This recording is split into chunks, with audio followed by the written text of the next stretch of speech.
सामने हमेशा 3 भाषण देते हैं, जिसका पहला जिसका आपने अनुभव किया है, फॉर एग्जांपल अगर आपने स्विमिंग किया है, तो स्विमिंग आपका अनुभव है, मतलब अभ्यास किया आपने, उस चीज का प्रैक्टिस किया है। एक तो ये हो गया।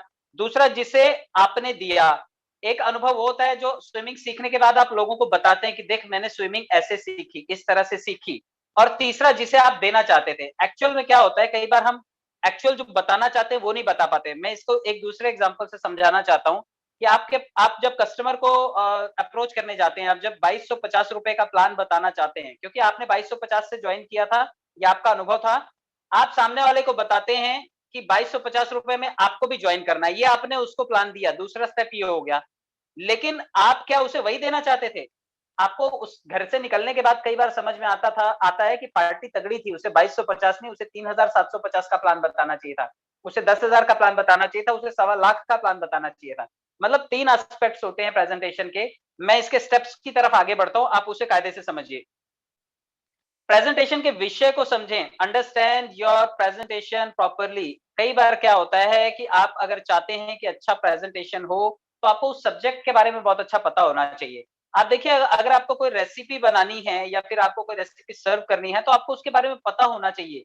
अगर आप सही से नहीं जानते उसके बारे में, तो आप उसके बारे में बता नहीं पाएंगे। कई बार होता है कि पल वाइन को जब आप प्रेजेंट कर रहे होते हैं, शायद आपको फास्ट ट्रैक इनकम के बारे में नहीं पता होता है कि ये कैसे रिवर्स होकर के आती है, लेकिन आप वही टॉपिक उठा लेते हैं, तो आप उसको समझा नहीं पाते। तो आप पूरे प्रेजेंटेशन में से कोई एक आसान सा सब्जेक्ट उठाइए, चाहे वो 4 का मैट्रिक्स उठाइए, टीम परफॉर्मेंस वाला, चाहे वो 10 का दम उठाइए, चाहे वो आप 20-20 का कॉन्सेप्ट उठाइए। मतलब जो आपको पूरे प्रेजेंटेशन में सबसे अच्छी तरह से आता है, आप उस विषय को उठाइए और उसके बारे में आप बताना शुरू कीजिए। उसकी हर बारीकी से आप वाकिफ होने चाहिए। प्रेजेंटेशन को बहुत अच्छे से आपको समझना होगा, उसके बाद ही आप किसी को भी समझा सकते हैं। पर्ल वाइन के बारे में इतना कुछ है जानने के लिए, आपको 2-2 4-4 लाइनें भी अगर आप इकट्ठी करें हर टॉपिक की, तो आपके पास एक अच्छा खासा संग्रह हो जाएगा। तो आपको प्रेजेंटेशन को सबसे पहले अच्छी तरह से समझना है। जब आप उस विषय को समझ जाएंगे, आपका सब्जेक्ट क्या है, तभी आप उसके बारे में बात कर पाएंगे। आप कोई भी चीज हो, आप कोई खेलकूद का सामान लेने के लिए जा रहे हैं या उसके बारे में आपको बताना है। दुकानदार देखिए, अगर आप क्रिकेट का बॉल लेने के लिए गए, तो क्रिकेट के बॉल के बारे में बताता है, वो टेनिस बॉल उठा करके नहीं बताता आपको। आप अगर लेदर की बॉल चाहते हैं, तो वो उसी के फीचर्स बताएगा। तो आपको किसी भी चीज के, किसी भी प्रोडक्ट के फीचर्स बताने अच्छे से आने चाहिए। अगर आप उसको अच्छी तरह से सब्जेक्ट को समझते हैं, तो आप उसके बारे में बता सकते हैं। तो सबसे पहले चीज हुई कि आपको किसी भी चीज के बारे में जानकारी इकट्ठी करनी है। जैसे अगर आप डेंटिस्ट के पास जाते हैं, तो उसके पास सब चीजों की जानकारी होती है, दांतों की, कि दांत कैसे होते हैं, कैसा स्ट्रक्चर होता है, कितना रूट इसका होता है, कैसे रूट कैनल किया जाता है, कैसे डेंटल क्लीनिंग की जाती है, कैसे कैल्शियम और फास्फोरस और मिनरल से बने हुए दांत होते हैं, उनकी देखरेख कैसे करनी है, ब्रश का एंगल कैसे होना चाहिए। अब वो उसके बारे में जानता है, इसलिए वो उसके बारे में प्रेजेंट कर सकता है आपको। तो आपको भी अपने आप को अच्छा सा कोई भी विषय के ऊपर जब आप बताते हैं, तो आपको उसकी प्रॉपरली इंफॉर्मेशन होनी चाहिए। दूसरे दूसरे स्टेप पर आप बढ़िए, तो प्रेजेंटेशन देने से पहले अच्छे से तैयारी करना सबसे बड़ी बात होती है। अच्छे से तैयारी करना। अक्सर क्या होता है कि लोग बिना तैयारी के पहुंच जाते हैं, बाद में याद आता है कि भाई ये तो ऐसा फौजी है जो बंदूक लेके आया, लेकिन कारतूस वो नीचे छोड़ आया, अपने जो आर्टिलरी है वहीं पर छोड़ आया है, सारे के सारे बंदूक की गोलियां वहीं पर हैं। तो आप ऐसा नहीं कर सकते। आप अगर रास्ते पे चल रहे हैं, तो आप कभी भी ऐसा नहीं कर सकते कि आप ड्राइविंग लाइसेंस भूल जाएं, आप ड्राइविंग लाइसेंस घर में रख के आए और गाड़ी चलाएं। तो आप, इसका मतलब आप प्रिपेयर नहीं थे सड़क पे निकलने को लेकर के। आप हेलमेट लेकर के निकलेंगे जब निकलेंगे। इसी तरह से प्रेजेंटेशन के बारे में जब भी आप कुछ करना चाहते हैं, जब भी आप कुछ बताना चाहते हैं, तो उसको सबसे पहले अच्छे से प्रिपेयर करना पड़ता है। बोलते हैं preparation is half the battle one. अगर आप किसी चीज की तैयारी अच्छे से करते हैं, तो समझो आपने आधी जंग जीत ली। तो आपको प्रिपरेशन बहुत अच्छी करनी है। और हो सकता है कि कुछ चीजों में डिफिकल्टी आए आपको, लेकिन अगर आपने तैयारी कर रखी है, तो आप प्रेजेंटेशन को बहुत अच्छे से दे पाएंगे। इसलिए किसी भी चीज को बिना तैयारी किए आप डील करने की कोशिश ना करें। कई बार ऐसा होगा कि आप अगर आप देखिए कि जब कभी मेहमान आते हैं घर में, तो हम लोग प्लान बी भी तैयार करके रखते हैं कि अगर मेहमान ज्यादा आ गए, खाने का अरेंजमेंट कम हुआ, तो हम उसके बाद प्लान बी में क्या ऑप्शन यूज करेंगे। हम थोड़ी बोलते हैं रिश्तेदारों की कि नहीं अभी चपाती खत्म हो गई, अभी आपको नहीं मिलेगी। हम उनके लिए जरूर कोई ना कोई प्लान बी का ऑप्शन जरूर रखते हैं कि अगर ये चीज ऐसे हो गई, तो हमें प्लान बी में क्या करना है। शादी ब्याह में अक्सर होता है कि खाना हमेशा कम पड़ जाता है। आप देखिए, उसके लिए प्लान बी जो होता है, वो हलवाई जो जिसको किया होता है आपने, जो खाना बनाने वाला खानसामा होता है, उसको बराबर पता होता है कि अगर लोग ज्यादा बढ़े तो मुझे क्या करना है। तो इसी तरह प्रेजेंटेशन में सबसे पहले आपको तैयारी करनी पड़ेगी कि अगर आप तैयार हैं तो आप प्रेजेंटेशन को बहुत अच्छे से दे पाएंगे। चलिए तैयारी भी हो गई। एक अच्छा पावर प्रेजेंटेशन कैसे तैयार करें? देखिए पावर प्रेजेंटेशन अगर आपको बहुत अच्छा देना है तो आपके पास उसके लिए पीपीटी भी बहुत अच्छा होना चाहिए। आपका जो पावर पॉइंट का प्रेजेंटेशन है वो एक अच्छी स्लाइड के थ्रू हो सकता है। देखिए पल वाइन में इतना कलरफुल उसका पीडीएफ बनाया था विक्ट्री स्कूल ने, अगर वो कलरफुल नहीं होता, सिर्फ इसी की तरह ब्लैक एंड व्हाइट होता तो बहुत मजा ना आता लोगों को। तो आजकल देखिए छोटे बच्चे जो होते हैं, उनकी जो बुक्स होती हैं, आप देखिए केजी में जो बच्चे पढ़ते हैं, फर्स्ट स्टैंडर्ड में जो बच्चे पढ़ते हैं, आजकल वहाँ पे अक्षर कम लिखे होते हैं, इमेजेस ज़्यादा होती हैं, क्योंकि इमेजेस बच्चे को अट्रैक्ट करती हैं। उसमें बहुत सारी पिक्चर्स होती हैं, पिक्चर्स के माध्यम से चीज़ों को समझाने की कोशिश की जाती है। तो पावर प्रेज़ेंटेशन में आपका पीपीटी जो है, आपका स्लाइड जो है, वो बहुत बढ़िया होना चाहिए। अगर आपने उसमें इमेजेस का कॉम्बिनेशन कर रखा है, तो वो आपको बहुत हेल्प करेगा, लोगों को अपना कॉन्सेप्ट समझाने में। क्योंकि कई बार क्या होता है कि आदमी का जो ब्रेन होता है, वो पिक्चर ब्रेन है। 90% लोगों का जो ब्रेन होता है वो पिक्चर ब्रेन होता है, वो क्विक लर्नर होते हैं, वो देखते ही सीख जाते हैं। तो आपको दिखने वाली चीज़ें उनको प्रेज़ेंट करनी पड़ेगी, क्योंकि आई जो होती है, हमारी आँखें जो होती हैं, आइज़ हमारी सबसे डोमिनेंट सेंस होती हैं, सबसे ज़्यादा प्रभाव डालती हैं आँखें, देख कर के हम बड़ी चीज़ें कैप्चर करते हैं। तो पावर प्रेज़ेंटेशन में जो दिखने वाली चीज़ें होती हैं, वो ज़्यादा उसमें रखनी है। उसी सेल्स की फील्ड में तो बोलते भी हैं, जो दिखता है वो बिकता है। तो आपको पावर प्रेज़ेंटेशन में पीपीटी बहुत अच्छा तैयार करके रखना है। क्योंकि कई बार अगर आप पीपीटी भी लोगों को भेज देंगे, उससे भी लोग पॉजिटिव हो जाएँगे। मैं भी जब शुरू-शुरू में नया-नया था तो मैं कई बार आकाश सर को या मनीषा मैडम को बोलता था कि मैडम जो आपने अभी शो द प्लान का पीपीटी दिखाया था वो मुझे भेजिए ना ज़रा।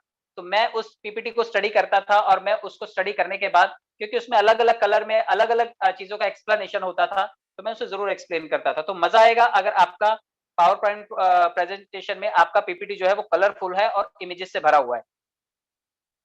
आप एक एक चीज़ और कीजिएगा, पीपीटी बनाते टाइम कई बार क्या होता है कि आप उसके जो पेजेज़ होते हैं ना, वो आगे-पीछे लगा देते हैं हम लोग। उसको अरेंज करके लगाना है आपको।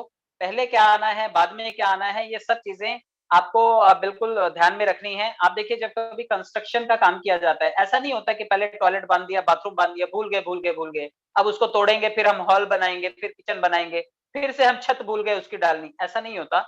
हर चीज़ का एक स्टेप होता है। स्टेप बाय स्टेप कोई भी चीज़ होती है। जब चाय भी बनाते हैं तो आपको मालूम है कि पहले गैस चालू करना है, फिर पतीला चढ़ाना है, पानी डालना है, फिर पानी उबलेगा, फिर चाय पत्ती डालनी है, दूध डालना है, ये स्टेप्स हैं। अगर एक-एक स्टेप को आप कायदे से फॉलो करेंगे, तो जाकर के कहीं लास्ट में जब चाय बनती है तो एक अच्छी चाय मिलती है हमें। कई बार चाय खराब हो जाती है क्योंकि हम उल्टा-पुल्टा कर देते हैं। पहले दूध डाल देते हैं, फिर बाद में याद आता है कि दूध ज़्यादा हो गया तो अब पानी डाल दो, फिर पानी डाल दिया तो उसमें चाय पत्ती डाल देते हैं और बाद में हम उबाल लेते हैं, याद आता है कि शक्कर ही नहीं डाली थी हमने। तो फिर ऐसे देखिए जब उल्टा-पुल्टा कोई भी चीज़ का क्रम किया जाएगा तो उस चीज़ का जो मायना है वो बदल जाएगा, उस चीज़ का जो रेसिपी का आउटपुट है वो बदल जाएगा। तो प्रेज़ेंटेशन करने से पहले आपको एक चीज़ का हमेशा ध्यान रखना है कि आपको अपना स्लाइड जाँच भी कर लेना है कि आप जो मीटिंग लेने जा रहे हो, आप जो प्रेज़ेंटेशन बताने जा रहे हो, वो कहीं उल्टा-पुल्टा तो नहीं है, वो क्रमबद्ध तरीके से होना चाहिए और बिल्कुल सिस्टमैटिक होना चाहिए। तो प्रेज़ेंटेशन में पीपीटी की बहुत इम्पोर्टेंस होती है और ये बिल्कुल सिस्टमैटिक होनी चाहिए। व्यर्थ शब्दों का उपयोग ना करें। जब भी आप प्रेज़ेंटेशन देते हैं तो कई बार भटक जाते हैं लोग, देखिए आउट ऑफ ट्रैक चले जाते हैं। आपने देखा होगा कई बार लोगों को बोलने के लिए जब बुलाया जाता है, इस मंच पर भी जब बुलाया जाता है, तो 5 मिनट तो वो सही बोलते हैं, लेकिन 5 मिनट के बाद पता नहीं कहाँ चले जाते हैं, समझ में नहीं आता, वापस पकड़ के लाना पड़ता है कि भाई जगह पे आ जाओ, हमारा टॉपिक कुछ और था। It happens. कई बार शब्दों में से शब्द निकलते हैं और हम गलत चीज़ को पकड़ करके आगे बढ़ते चले जाते हैं, बात से बात, पता नहीं बात का बतंगड़ बना देते हैं और हमारा presentation out out of the track चला जाता है। डिजिटल वॉलेट बताते-बताते हम पता नहीं कहाँ पे चले जाते हैं, अमेरिका पहुँच जाते हैं, जापान पहुँच जाते हैं और वापस लौट के आते हैं तो पता चलता है आधा घंटा वेस्ट कराए हम। तो प्रेज़ेंटेशन करते टाइम कभी भी अननेसेसरी शब्दों का ना यूज़ करें। हाँ, क्या बोल रहा था मैं? ये ऐसे जो शब्द होते हैं ना, कई बार इनको लंबा ना तानें आप। अगर आप इनको लंबा स्ट्रेच करेंगे, अरे मैं भूल गया मैं क्या बता रहा था, तो इससे इम्पैक्ट गलत पड़ेगा। इसलिए कभी भी ध्यान रखना है कि जो शब्द हैं, शब्दों की बहुत वैल्यू होती है। Every word has a power, आपके शब्दों में ताकत होती है। तभी तो हम कहते हैं कि यार तेरी बात बहुत लगती है हमें। तो आपके किसी की भी बात दिल पे ही तो लगती है। तो लगने वाली बातें होती हैं, इसलिए बातों का, शब्दों का गलत उच्चारण नहीं करना है हमें। अगर वो शब्द हमारे भटकाव वाले हुए या आउट ऑफ द ट्रैक जाते रहे, तो फिर हमारी प्रेज़ेंटेशन मिस हो जाती है। इसलिए आप शब्दों को बिल्कुल नेसेसरी जो वर्ड्स हैं, उनको यूज़ कीजिए, लेकिन अननेसेसरी वर्ड्स को आपको अवॉइड करना है। चलिए, क्रिएटिव स्लाइड्स बनानी है आपको, स्लाइड्स को अच्छा बनाएँ प्रेज़ेंटेशन में देखिए एनिमेशन के कई सारे ग्राफ़िक्स के टूल्स आते हैं, आप इनको प्ले स्टोर से डाउनलोड कर सकते हैं और आप अपने पीपीटी को बहुत अच्छा बना सकते हैं, क्योंकि प्रेजेंटेशन की जो स्लाइड है वो जितनी अट्रैक्टिव होगी, सामने वाले को उसे समझने में उतनी ही आसानी होगी। तो आप अपनी स्लाइड को खूबसूरत बनाएँ, कलरफुल बनाएँ। कई लोग जब लिखते हैं ना, तो उनकी हैंडराइटिंग बहुत गंदी होती है, और हैंडराइटिंग इतनी गंदी होती है कि सामने वाले को समझ में ही नहीं आता। मतलब ये वैसे ही है जैसे घर के बाहर कचरा ला करके डाल दिया हो। तो अगर आपकी हैंडराइटिंग में थोड़ा बहुत गड़बड़ है, तो आप स्लाइड्स के थ्रू ही लोगों को प्रेजेंटेशन दें। या तो आप क्लियर वर्ड्स लिखिए, वरना गोंचा-पोंचा करने की ज़रूरत नहीं है, क्योंकि गोंचा-पोंचा करके आप 1400 करोड़ का प्रोजेक्ट नहीं बेच सकते। आपको अपनी हैंडराइटिंग के ऊपर बड़ा ध्यान देना पड़ेगा, और अगर हैंडराइटिंग खराब है, गंदी है, थोड़ा-सा सुधार करने की गुंजाइश है उसमें, तो आप उसके चक्कर में ना जाएँ। यहाँ पर एक बहुत अच्छी-सी स्लाइड बना करके अट्रैक्टिव ग्राफिक्स फीचर्स डाल करके, गूगल पे दुनिया भर की इमेजेस पड़े हुए हैं, आप जो शब्द डालेंगे उसकी इमेज वो प्रेज़ेंट कर देता है। आप वो उठाएँ, एक अच्छा-सा स्लाइड बनाएँ, एक अच्छा-सा पीपीटी तैयार करें, और वो जितना अट्रैक्टिव होगा, सामने वाले के दिमाग पे उतना अच्छा वो इम्पैक्ट डालेगा। और ग्राफिक्स के टूल्स जो हैं वो आप प्ले स्टोर से डाउनलोड कर लीजिए, कई सारे आते हैं, और आप उनके थ्रू अपनी स्लाइड को बहुत प्रेजेंटेबल बना सकते हैं। चलिए, प्रेजेंटेशन में ग्राफिक्स का उपयोग करें। जी हाँ, मैं ग्राफिक्स के बारे में बात कर रहा था कि फ्री इमेजेस, जो फ्री ऐप्स होती हैं, कई सारी ऐप्स हैं, आप उनको डाउनलोड करके ग्राफिक्स को भी डाउनलोड कर सकते हैं और ग्राफिक को डिज़ाइन कर सकते हैं। मेरी वाइफ ग्राफिक डिज़ाइनर है, ग्राफिक्स के कई सारे जो प्रोजेक्ट्स होते हैं, आप देखिए एनिमेशन या ग्राफिक्स की जितनी भी चीज़ें होती हैं, वो सब कंप्यूटर पे तैयार हो जाती हैं। तो अगर आपके घर में बच्चे हैं और उनको कंप्यूटर का सब्जेक्ट है, और आप पुराने मॉडल के हैं, क्योंकि डेफिनिटली हम लोग जो हैं वो 80s के,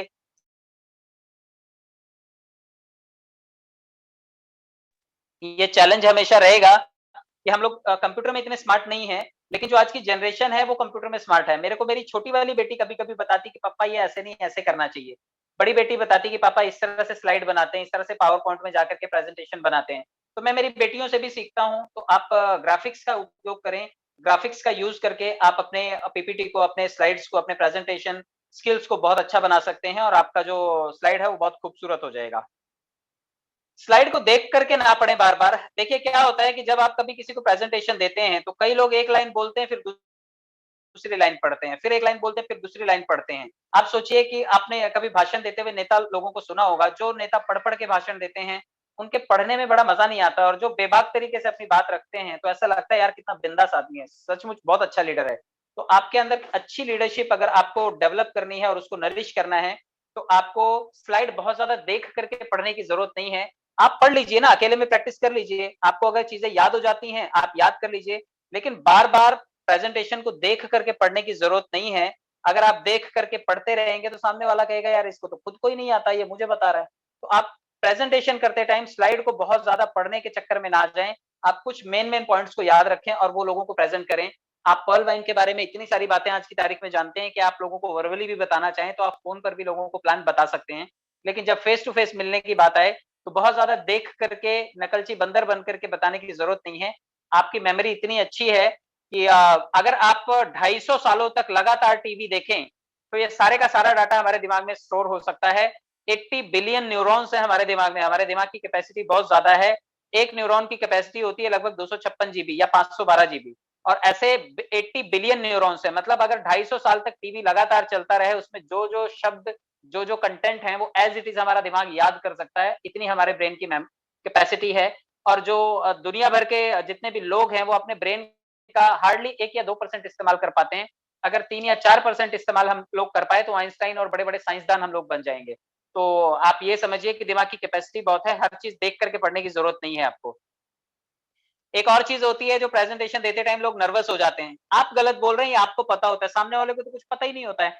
अच्छा, पर्ल वाइन को जब बताने के लिए आप लोगों के पास जाते हैं, तो आपने ये कभी सोचा कि पर्ल वाइन के बारे में आपको 2 महीने हुए हैं, आपको 15 दिन हुए हैं, आपको 2 साल हो गए हैं इसके साथ में, सामने वाले को 2 मिनट का भी अनुभव नहीं है। तो आप गलत बोल रहे हैं या सही बोल रहे हैं, उसको क्या फ़र्क पड़ता है? आपको नर्वस नहीं होना, ये आपको ध्यान रखना है। कई बार नर्वसनेस के चक्कर में आपकी आँखें देखिए थोड़ा इधर-उधर डरी-डरी सी हो जाती हैं, आपकी बॉडी लैंग्वेज थोड़ी-सी शिथिल हो जाती है, आपके हाथ थोड़े-से काँपने लगते हैं, पैर थोड़े-से हिलने लगते हैं, हार्ट बीट थोड़ी-सी ओवर फ्लक्चुएट होने लगती हैं, और ज़बान जो है वो आपकी लड़खड़ाने लगती है। ये नर्वसनेस के सिम्पटम्स होते हैं। तो प्रेज़ेंटेशन करते टाइम आप बिंदास तरीके से, बिल्कुल बोल्ड तरीके से आप अपनी बातों को रखना सीखिए, क्योंकि अगर आपने अपनी बातों को बिना नर्वस हुए रखना सीख लिया, तो समझिए आपके अंदर ये लीडरशिप की पहली निशानी है।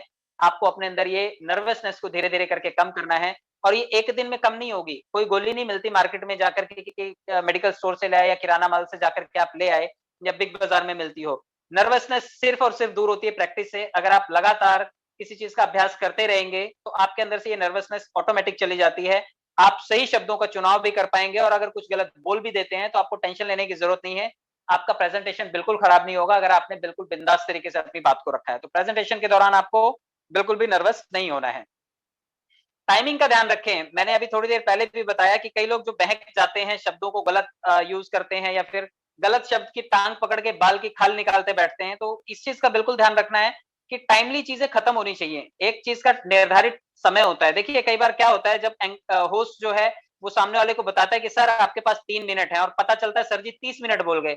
अब सर इज्जतदार हैं, सीनियर हैं, इसलिए सर को टोका भी नहीं जा सकता। लेकिन इस इज्जत के मारे सर भूल जाते हैं कि मुझे 3 मिनट का टाइम दिया गया था और मैंने 30 मिनट ले लिया क्योंकि मैंने 10 लोगों का एक्स्ट्रा टाइम ले लिया, ये उनको ध्यान ही नहीं रहता। आप लोगों को एक चीज का ये भी ध्यान रखना है कि जब आपने 2 मिनट 5 मिनट किसी से मांगे हैं तो 2 मिनट 5 मिनट में आप अपनी बात को कंप्लीट करने का पूरा पूरा ऑब्जेक्टिव रखें। अगर इस चीज का आप ध्यान रखते हैं तो आपकी प्रेजेंटेशन जो है वो काबिल तारीफ होगी। वरना क्या टाइम ज्यादा ले लेने से ऐसा नहीं होता कि ज्यादा बता देने से सामने वाला पॉजिटिव होता है। सामने वाला कभी भी इस चीज से इंप्रेस नहीं होता कि आपने बहुत लंबी चीजें बताई और बहुत बड़ी बड़ी चीजें बताई। सामने वाला ये देखता है कि इसने टू द पॉइंट मुझे क्या क्या बताया। कई बार उसको आपकी शक्ल देख करके वो इंप्रेस हो जाता है कि भाई ये आदमी आया ना, बहुत अच्छा बोलता है, बहुत अच्छी स्माइल है, चल ठीक है यार तू दे दे, तू जो देगा मैं ले लूंगा। लेकिन कई बार लोग अननेसेसरी चबाते रहते हैं, पता नहीं क्या बताते हैं। और अगर किसी से फॉलोअप लिया भी जाए कि सर ने क्या बताया तो कोई उसको रिपीट भी नहीं कर पाता क्योंकि कहानी का कोई सिर पैर है ही नहीं। कभी राम जो है वो महाभारत में आ जाते हैं, कभी शकुनी जो है वो रामायण में घुस जाता है। तो आपको ये चीज का बिल्कुल ध्यान रखना है कि टाइमली समय का सदुपयोग करना है और एक निर्धारित टाइम आपको डेडलाइन डिसाइड करनी है कि अगर सामने वाले ने 5 मिनट का टाइम दिया है तो कोशिश कीजिए 5 मिनट में खत्म हो जाए। आप 2 मिनट ज्यादा ले सकते हैं लेकिन ऐसा ना हो कि बीच में फिर आपको नॉक करके रोकना पड़े कि सर बस कीजिए ना, अब तो अब बाकी बच्चों की जान लेंगे क्या। तो आपको इस चीज का बिल्कुल ध्यान रखना है कि समय का बिल्कुल सदुपयोग करना है। देखिए keep it short and simple, ये एक चीज का एक और फॉर्मूला बताया हुआ है कि आप अगर अच्छा प्रेजेंटेशन करना चाहते हैं तो संक्षिप्त में लोगों को उतना ही बताना है जितना लोगों को पसंद आए। कई बार क्या होता है बातें लंबे होने की वजह से चीजें बोर होने लगती हैं। तो आप बातों को अननेसेसरी स्ट्रेच ना करें। बातें अगर ज्यादा लंबी हो जाएंगी तो सामने वाले को मजा नहीं आएगा। इसलिए एक गिवन टाइम में लिमिटेड शब्दों में आप अपनी बात को कंप्लीट करने का पूरा पूरा प्रयास करें। तो प्रेजेंटेशन में ये कुछ पॉइंट्स है जिनको आप यूज करके अपनी प्रेजेंटेशन को अच्छा बना सकते हैं। जिस विषय पे आप प्रेजेंटेशन दे रहे हैं इसका सारांश भी मैं बता देता हूँ कि क्या क्या ध्यान रखना था आपको। जिस विषय पे आप प्रेजेंटेशन दे रहे हैं उसके बारे में पूरा ज्ञान होना चाहिए, जानकारी होनी चाहिए, कोई गलती ना हो, निर्धारित समय पर खत्म करना चाहिए, पूरे दिन का प्रोग्राम क्योंकि सभी का पूरे दिन का अलग अलग शेड्यूल होता है। किसी को अलग मीटिंग में भी जाना होता है, किसी को कोई अलग काम भी होता है। कई बार आपके चक्कर में वो रुका रह जाता है तो इसलिए टाइमली खत्म करना है। अपने टॉपिक पर ही बात करनी है। प्रेजेंटेशन करते टाइम आपको पर्ल वाइन के बारे में बता रहे हैं तो सिर्फ पर्ल वाइन के बारे में ही बात करनी है। आप अपने प्रेजेंटेशन को नर्वस होने से बचना है। आपको नर्वस नहीं होना है क्योंकि अगर आप नर्वस होंगे तो आपका प्रेजेंटेशन में से आपका कॉन्फिडेंस चला जाएगा, सामने वाले को रॉन्ग मैसेज जाएगा। और रिस्पेक्टफुल शब्दों का इस्तेमाल करना है प्रेजेंटेशन में, जैसे कि थैंक यू होता है, सॉरी होता है, प्लीज होता है।